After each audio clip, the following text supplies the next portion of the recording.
মৰমৰ ছাত্ৰ ছাত্ৰীসকল, আজি তোমালোকৰ মাজত বিভাজ্যতাৰ নিয়মৰ বিষয়ে আলোচনা কৰিম।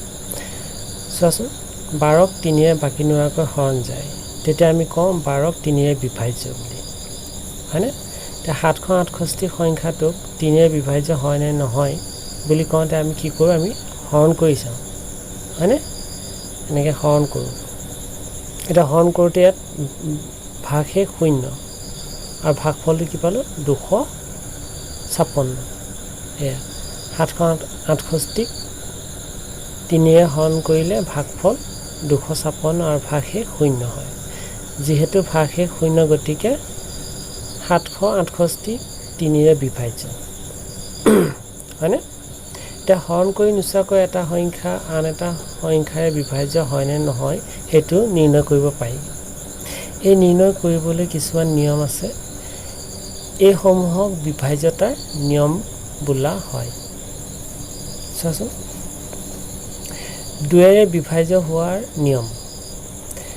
এটা সংখ্যাৰ এককৰ স্থানত 0, 2, 4, 6, 8 থাকিলে সংখ্যাটো 2ৰে বিভাজ্য হয়, অৰ্থাৎ যুগ্ম সংখ্যাবোৰ 2ৰে বিভাজ্য হয়। বুজি পাইছেনে? চাবাচোন, যেনে 30, 48, 316, 7162, 8194 এই সংখ্যাবোৰ 2ৰে বিভাজ্য। এই সংখ্যাবোৰ যুগ্ম সংখ্যা। ইয়াৰ এককৰ স্থানত কি আছে? 0 আছে, 8 আছে, 6 আছে, 2 আছে, 4 আছে। তোমালোকে পাই আহিছা, কোনো এটা সংখ্যাৰ এককৰ স্থানত যদি 0, 2, 0, 2, 4, 6 বা 8 থাকে, সেই সংখ্যাটো যুগ্ম সংখ্যা। আৰু যি সংখ্যাৰ এককৰ স্থানত 0, 2, 4, 6, 8 থাকে, সেই সংখ্যাবোৰক 2ৰে বিভাজ্য। এই সংখ্যাবোৰ 2ৰে বিভাজ্য বুলি আমি হৰণ নকৰাকৈ কৈ দিব পাৰোঁ। বুজি পাইছা?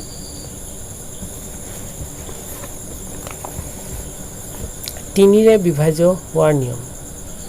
চোৱাচোন, এটা সংখ্যাৰ অংককেইটাৰ যোগফলটো 3ৰে বিভাজ্য হ'লে সংখ্যাটো 3ৰে বিভাজ্য হয়। যেনে ধৰা এটা সংখ্যা, এইটো 1872, হয়নে? এই 1872 সংখ্যাটোৰ অংককেইটা কি কি? 1, 8, 7 আৰু 2। এই অংকবোৰ আমি এতিয়া যোগফল দিম। এই 1টো এইটো, হয়নে? এই 8টো এইটো, এই 7টো এইটো আৰু 2টো এইটো। এইকেইটা যোগ কৰিম। যোগ কৰি কি পালোঁ? 18।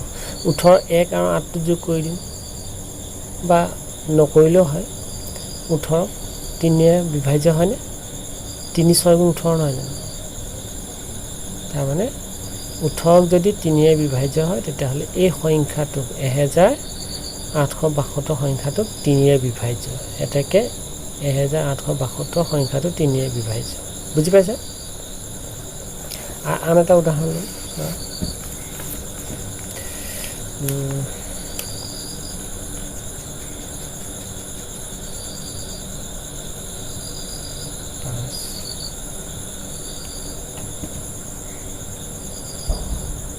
এই সংখ্যাটো 57, এই 57 সংখ্যাটো 3ৰে বিভাজ্য হয় নাই? এতিয়া আমি কি কৰিম? এই সংখ্যাটোৰ অংককেইটা কি আছে? 5 আৰু 7 আছে। এইকেইটা যোগ কৰিম। কিমান হ'ল? 12। 12ক 3ৰে হৰণ যায়,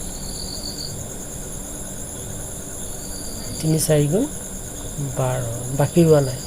তাৰমানে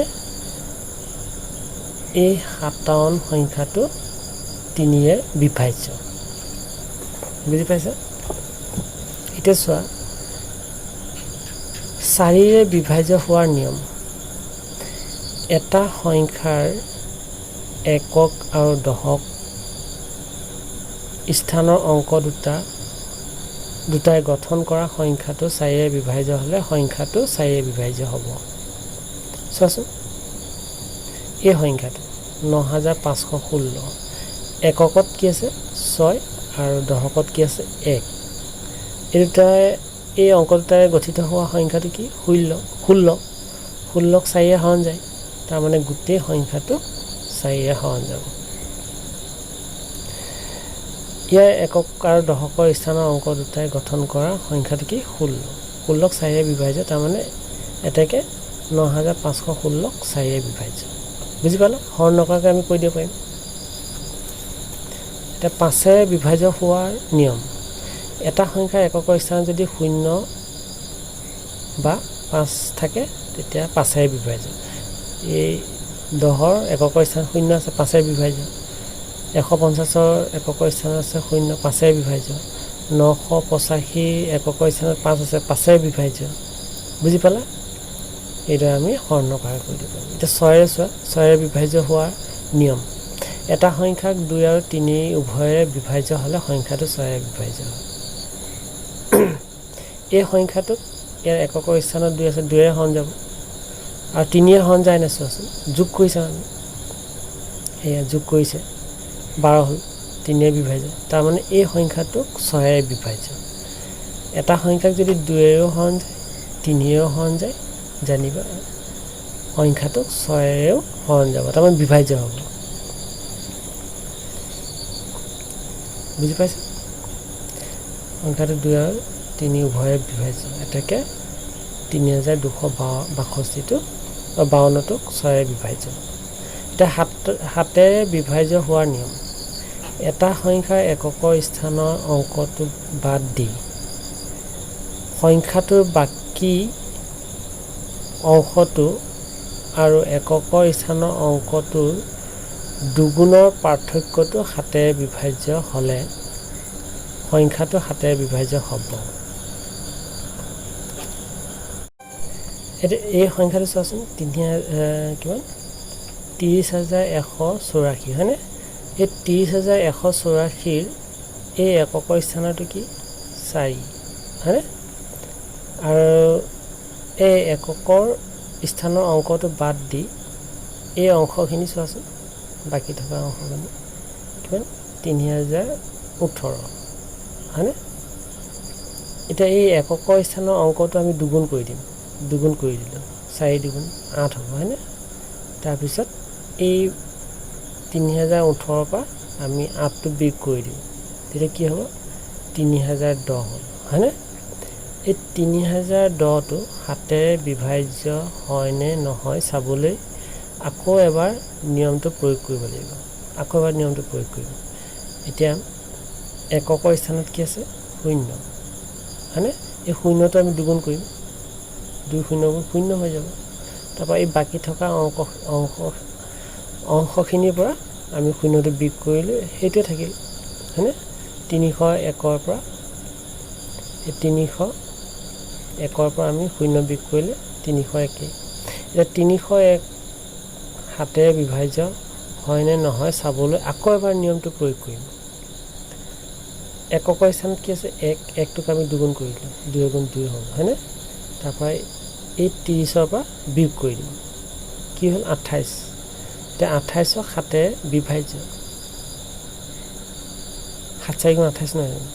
তাৰমানে এই 30,184ক 7ৰে বিভাজ্য। এতিয়া বুজি পালে কেনেকৈ উলিয়াইছে এইটো? ঠিক আছে। আন এটা সংখ্যা ধৰা কিমান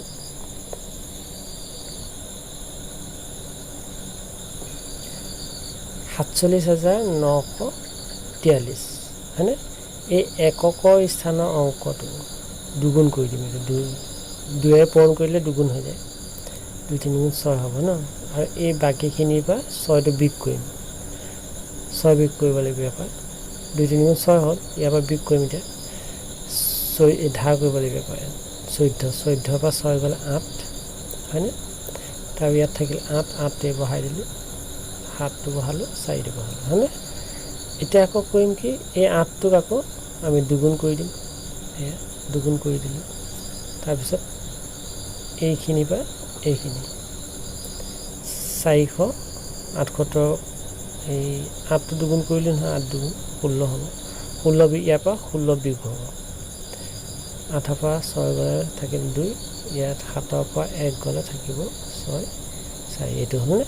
আকৌ সেই নিয়মটো একেই কৰিম, 2টোক আমি দুগুণ কৰিলোঁ, 2 দুগুণ 4, তাৰপৰা 46ৰ পৰা 4 বিয়োগ কৰিলে 42, 42ক 7ৰে হৰণ যায়, 7 4 গুণ 42, তাৰমানে এটাকে 47,943ক 7 বিভাজ্য বুজি পাইছা এইদৰে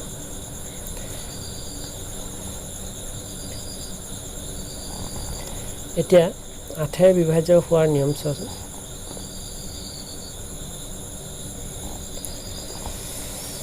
এটা সংখ্যাৰ একক আৰু দশক আৰু শতকৰ স্থানৰ অংক তিনিটাই গঠন কৰা সংখ্যাটো বিভাজ্য হ'লে সংখ্যাটো 8 বিভাজ্য হ'ব যেনে চোৱাচোন এটা সংখ্যা ধৰা হ'ল 25,024 ইয়াৰ একক দশক শতকৰ স্থানৰ অংক তিনিটাই গঠন কৰা সংখ্যাটো কি একক দশক আৰু শতক হয়নে এইটো হয়নে কি হ'ল এইটো 24ক 8 খন যায় 8 3 গুণ 24 তাৰমানে এটাকে এই সংখ্যাটো 25,024ক 8 বিভাজ্য বুজি পালা দ্বিতীয় নিয়মটো চোৱা এটা সংখ্যাৰ এককৰ স্থানৰ অংকটোৰ লগত দশকৰ স্থানৰ অংকটো দুগুণ আৰু কি বুলি কৈছে এককৰ স্থানৰ অংকটোৰ লগত দশকৰ স্থানৰ অংকটো দুগুণ আৰু শতকৰ অংকটো 4 গুণ যোগ কৰিলে যোগফলটো যদি 8 বিভাজ্য হয় তেন্তে সংখ্যাটো 8 বিভাজ্য চোৱাচোন এটা সংখ্যা ধৰা হ'ল 64,712 ইয়াত এককৰ স্থানৰ অংকটো কি কৈছে এককৰ স্থানৰ অংকটোৰ লগত দশকৰ স্থানৰ অংকটো দুগুণ এককৰ স্থানৰ অংকটোৰ লগত দশকৰ স্থানৰ অংকটো দুগুণ কৰিম হয়নে এইটো দশকৰ স্থানৰ অংকটো কি আছে 1 এইটো 1 নহয় জানো 1টো আমি দুগুণ কৰিছোঁ তাৰপিছত এককৰ স্থানটোৰ লগত যোগ কৰিব লাগিব হয়নে আকৌ কি বুলি কৈছে শতকৰ অংকটো 4 গুণ শতকৰ অংকটো কি 7ক আমি 4 গুণ কৰিছোঁ হয়নে 4 গুণ যোগ কৰিলে বুজি পাইছা এককৰ স্থান দশকৰ স্থানটো দুগুণ কৰি পেলাই এককৰ স্থানৰ লগত যোগ কৰিলোঁ আকৌ শতকৰ স্থানৰ অংকটো 4 গুণ কৰি যোগ কৰি দিব লাগিব যোগ কৰিছেনে যোগফলটো কি হ'ল 32ক 8 খন যায় তাৰমানে সংখ্যাটো 8 খন যায় বুজি পালা এইটাই 9 বিভাজ্য হোৱাৰ নিয়ম এটা সংখ্যাৰ অংককেইটাৰ যোগফলটো 9 বিভাজ্য হ'লে সংখ্যাটো 9 বিভাজ্য হ'ব যেনে এটা সংখ্যা ধৰা হ'ল 48,834 অংককেইটাৰ যোগফল কি 27 27ক 9 বিভাজ্য তাৰমানে এই সংখ্যাটো 9 বিভাজ্য এইটো বুজি পাইছানে 10 বিভাজ্য হোৱাৰ নিয়ম তোমালোকে এই 9 বিভাজ্য হোৱাৰ নিয়মটো 3 আৰু এইটো একেই আছে 3ও তেনেকুৱা হয়নে 10 বিভাজ্য হোৱাৰ নিয়ম এটা সংখ্যাৰ এককৰ স্থানত 0 হ'লে সংখ্যাটো 10 বিভাজ্য হ'ব একেবাৰে মত থাকিব হয়নে 11 বিভাজ্য হোৱাৰ নিয়ম এটা সংখ্যাৰ অযুগ্ম স্থানৰ অংকবোৰ যোগফল আৰু যুগ্ম স্থানৰ অংকবোৰৰ যোগফলৰ দুটা পাৰ্থক্যটো 11 বিভাজ্য হ'লে 11 বিভাজ্য হ'ব যেনে চোৱাচোন এই সংখ্যাটো হয়নে কি কৈছে অযুগ্ম সংখ্যাবোৰৰ যোগফল এতিয়া অযুগ্ম সংখ্যা কি আছে ইয়াত প্ৰথমে যুগ্মবোৰ উলিয়াই লওঁ কি বুলি কৈছে অযুগ্ম স্থানৰ দেই এটা সংখ্যাৰ অযুগ্ম স্থানৰ 1টো অযুগ্ম 2টো যুগ্ম হয়নে 3টো অযুগ্ম 4টো যুগ্ম 5টো অযুগ্ম 6টো যুগ্ম হয়নে অযুগ্ম স্থানৰ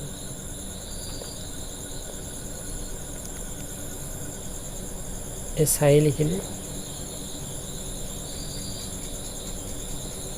প্ৰথমতে যুগ্ম স্থানৰ কেইটা কৰিছোঁ চাচোন 5 এইটো 5 এইটো 1 2 2টো যুগ্ম স্থান 2 মানে যুগ্ম নহয় জানো 3টো অযুগ্ম 4 এইটো 4 যুগ্ম এইটো ভালে 5টো অযুগ্ম 6টো যুগ্ম হয়নে এইটো বুজি পালে এইখিনি যোগ কৰিলে কিমান পালে 16 তাৰপিছত অযুগ্ম স্থানত কি আছে 1টো অযুগ্ম স্থান 3টো অযুগ্ম স্থান 5টো অযুগ্ম হয়নে 4 এইটো 4 তাৰপিছত এইটো 4 হয়নে এইটো 8 এইটো হ'লে এইখিনি যোগ কৰিলে কি পালে 16 এটা চোৱাচোন এটা যোগফল দুটা পাৰ্থক্য 16 পৰা 16 গ'লে কি 0 0 11 বিভাজ্য মন কৰা 0 যিকোনো সংখ্যাৰে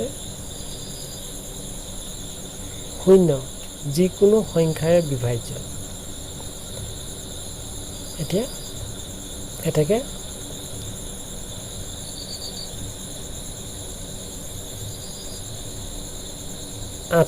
কিমান 1 10 50 হাজাৰ 6 লাখ 85,454 11 বিভাজ্য বুজি পালে